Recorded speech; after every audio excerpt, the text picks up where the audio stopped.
કચ્છ જિલ્લા પ્રમુખ ડોક્ટર કાયનાત અંસારીએ ગાંધીધામમાં ચાલતા દારૂના અડ્ડા પર રેડ કરી પર્દાફાશ કર્યો, પરંતુ રેડ બાદ તેમને ષડયંત્ર રચી ખોટા કેસમાં જેલ મોકલવામાં આવ્યા છે. નમસ્કાર, હું છું મમલ.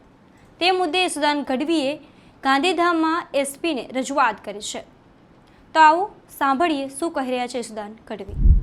અમારા આગેવાન કાયનાતબેન અંસારી આથા અને એમની ટીમ જે ગેરકાયદેસર દારૂના અડ્ડાઓ ચાલી રહ્યા હતા, અમે જનતા રેડ કરી. ખરેખર પોલીસે એનું સન્માન કરવું જોઈતું હતું.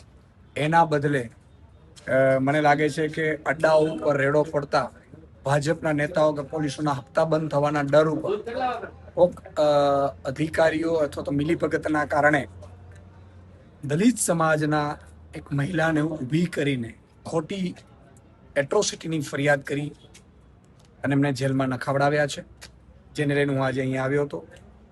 તમે વિચાર કરો કે ખરેખર જનતા રેડ કરે એનું સન્માન કરવું જોઈતું હતું. દારૂના અડ્ડા બંધ કરાવવાની જવાબદારી પોલીસ અધિકારીઓની છે. એમને પગાર, ગાડીઓ, બંગલો આપણે આપીએ છીએ, પરંતુ કદાચ એની ફરજ ચૂકે છે. પરંતુ જે લોકો સમાજ આગેવાનો, પોલિટિકલ આગેવાનો એ જાગૃતતા કેળવી અને ત્યાં જાય છે, રેડો પાડીને પોલીસને બતાવડાવે છે, તો એમની ઉપર ખોટી ફરિયાદો થવાથી દલિત સમાજના પણ કેટલાક આગેવાનો મને મળવા આવ્યા હતા કે સાહેબ, સુપ્રીમ કોર્ટ સુધી જ્યારે એટ્રોસિટીની ફરિયાદ થાય છે ત્યારે એક વાત સામે આવી છે કે ફરિયાદ ખોટી થાય છે, અને આ જતા દાડે આ કાયદો બુઠ્ઠો બની જશે.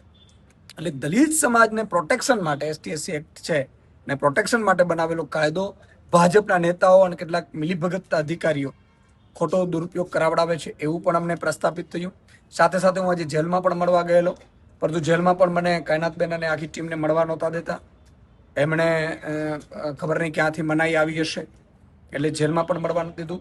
પછી મેં અહીંયા SP શ્રીને મળવા આવ્યા હતા કે એટ્રોસિટીની ફરિયાદો અગાઉ થયેલી છે, કોઈ ધરપકડો નથી થઈ.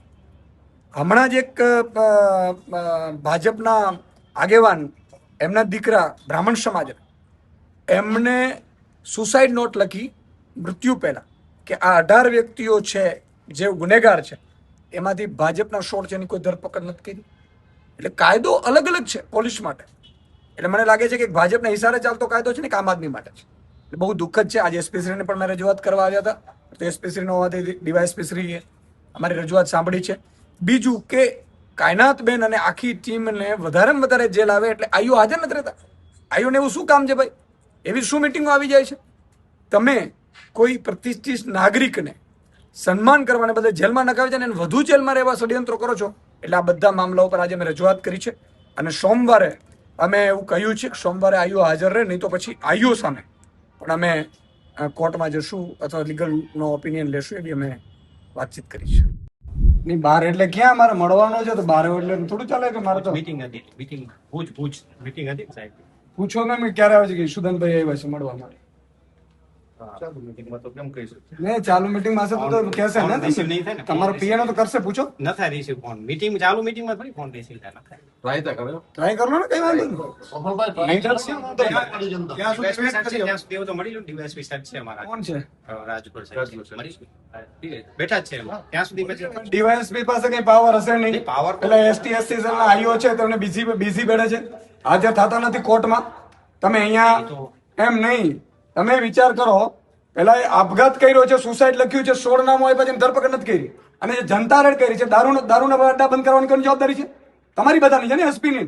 બંગલો ગાડીને આપણે શેના માટે આપીએ છીએ? આપણે એના માટે આપીએ છીએ. આપણે એ રેડ કરવાનું, સન્માન કરવાની જગ્યાએ તમે એટ્રોસિટી કરાવડાવો છો, અને પછી આયુ હાજર નથી રહેતા. LCB છો તમે, તો આ કોની જવાબદારી બને છે?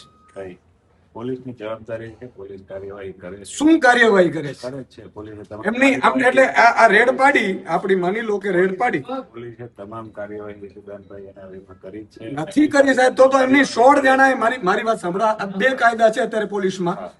એક છે ભાજપના ઈશારે ચાલનારો કાયદો, અને બીજો છે આમ જનતા માટેનો કાયદો. આજે કાયનાતબેન અને એ લોકોનો વાક શું હતું? ત્યાં ગયા, રેડ પાડી. તમારે સન્માન કરવું જોઈએ ભાઈ. કાલે હું વિજિલન્સ ને કહીશ, વિજિલન્સ અહીં અડ્ડા ઉપર આવશે, તમારા બધા PI સસ્પેન્ડ થઈ જશે બધા. તમને નથી ખબર પડતી? કાર્યવાહી કરી છે. એનો ગુનો દાખલ કર્યો છે. ફરિયાદીને કોણે કીધું છે? તમારા માણસે કીધું છે. તમને હું પ્રૂફ કરાવી દઉં. તમારા જે માણસ અડ્ડા ચડાવડાવે છે એને કરાવડાવી છે. અને બીજું કે શોર્ટ એમની આપઘાત કર્યું છે અને સુસાઇડ નોટમાં કેટલા નામ લખ્યા છે? 18 જણા નામ લખ્યા છે. 16 જણા ભાજપના છે, તમે પકડા જ નથી. કેવું ન હોય અરે પણ આ ઓફિશિયલી છે ભાઈ. બધા ઓલી કાર્ય બધા allegation પોલીસના તમારે આયુ કેમ હાજર ન રહીએ? દરેક વખતે એમ કે ભાઈ હોય એટલે આયુ હાજર ન રહીએ. આ જ એટ્રોસિટી તમને હું કહું કે 4 લોકો ઉપર થયેલી છે આ પહેલામાં, એની હજી સુધી ધરપકડ નથી થઈ. આ એટ્રોસિટીમાં તરત રાતોરાત ધરપકડ થઈ ગઈ. તમારે ટાઈમ તો આપવું જોઈતું હતું. એસપી ને લખે છે, કાયનાથબેન લેટર લખે છે કે સાહેબ મને ખોટી રીતે ફસાવે છે, તો એસપી ની જવાબદારી બની કે નથી બનતી? આ એસપી શ્રીએ મારે કહેવું છે કે આપણે બંધારણના સોગંદ લઈને આવ્યા છીએ. તમે યાર આવી રીતે કરશો તો કોણ તમારા ઉપર વિશ્વાસ કરશે? આવો ડીએસપી શ્રીને મળો મને. જી સર નામ તો દૂર એને એટ્રોસિટીમાં આપણે કેસ કરાવડાવીને એટ્રોસિટીમાં ફરિયાદ થાય છે ને ઈ જ સેકન્ડે ઉપડી જાય છે એટ્રોસિટીમાંથી. એસપી શ્રીને લેખિતમાં આવે છે કે સાહેબ મને કોઈ એટ્રોસિટીમાં ફસાવવાની કોશિશ કરે છે. સાહેબ એટ્રોસિટીનો દલિતો એસટી એસસી સમાજ માટેનો કાનૂન વ્યવસ્થા છે, એને પ્રોટેક્શન માટે. આવી રીતે સુપ્રીમ કોર્ટ સુધી જાય છે એટ્રોસિટીના કેસમાં, ફરી કે એમ કે સુપ્રીમ કોર્ટ કે ભાઈ આ ખોટો છે, આ ખોટો છે, ખોટો છે, કાયદો ઉઠો બનાવી દેશે એમનો સમાજ. તો એ સમાજને પણ કેટલું નુકસાન છે. બીજું કે આ વસ્તુ થયા પછી ધરપકડ કર્યા પછી આયો હાજર ન રહી, મરજી પડે ત્યારે આયોની મીટિંગ આવી જાય. આયોની દીકરી હોત તો શું થાય? એસપી ની દીકરી હોત તો ત્યાં એટ્રોસિટીમાં. આ તો બહુ દુઃખદ કહેવાય યાર. અને કોના ઈશારે થાય? તમે ભાજપનો કયો નેતા છે? મને ફોન કરો, હું કહી દઉં એને. હમણાં તમારી અહીંયા પગે પડીને તમને કહી દે ભાઈ એને છોડી દો. આવી રીતે ચાલશે. અને બીજી વસ્તુ કે જે બ્રાહ્મણ સમાજનો યુવાને આપઘાત કર્યો છે, 18 નામો છે સુસાઇડમાં, 16 નામો ભાજપ વાળા છે, અને એક ધરપકડ નથી થતી. અને આ એટ્રોસિટીમાં રાતોરાત તો કાયનાથબેન ની ટીમને ધરપકડ કરી લે છે. ખુલ્લેઆમ બોલે છે પેલા લોકો. એટલે કાનૂન શું? આપણે કાનૂન શેના શપથ લઈએ?